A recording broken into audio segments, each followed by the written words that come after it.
you can't focus on the business model alone either, because you need to create value for the customer and you need to create value for the business. I think there are a lot of good business concepts out there, and I like reading about business concepts, but not very many of these thinkers turn the business concepts into business tools. For me, there's a big difference between a concept and a tool. So we came up with a new tool, and that was the value proposition canvas, which was specifically designed to help people describe how they're creating value for their customers.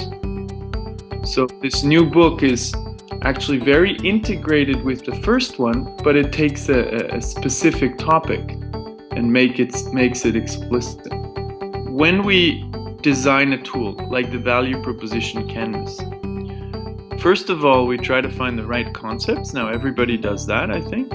But then we test them in real world settings until people have practically no more questions and they can start using them right away.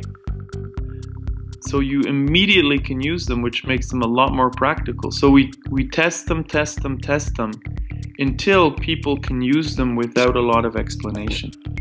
Visuals allow to simplify complex ideas. Okay, so visuals really are a very good communication method.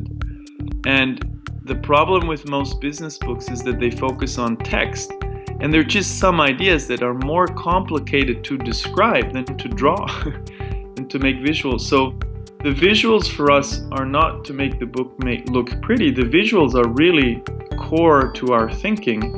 The visuals allow to simplify complex problems, to simplify complex issues.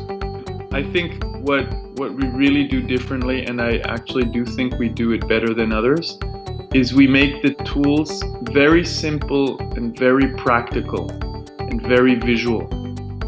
They are very happy that we're providing more tools. Well, the big one is the value proposition canvas, but then also the test card, the learning card, the progress board, all of these new tools. So people like that a lot, people who are in business, and that goes from startup entrepreneurs all the way to large companies.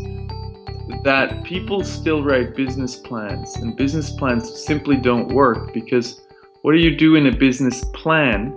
You refine the idea, you say how great it is, how big it's going to be, and so on, but you actually don't know. You don't have proof. But with the lean startup approach, you test your ideas, and you probably will change them because nobody gets the idea right. There's this myth of the perfect idea, and that's simply not true. Nobody figures it out from the beginning. However smart people are, they don't know at the beginning what's going to work. So what happens when you apply this testing approach is that you take your initial idea, you shape it with the business model canvas and value proposition canvas, then you test your ideas, and then they will change. So you'll make a new business model canvas and value proposition canvas, and you will iterate and pivot until you have enough proof that your idea is going to work. So basically, the big idea here is that you minimize your risk of failure. A great business model cannot exist without a value proposition that creates value for customers. Bye-bye.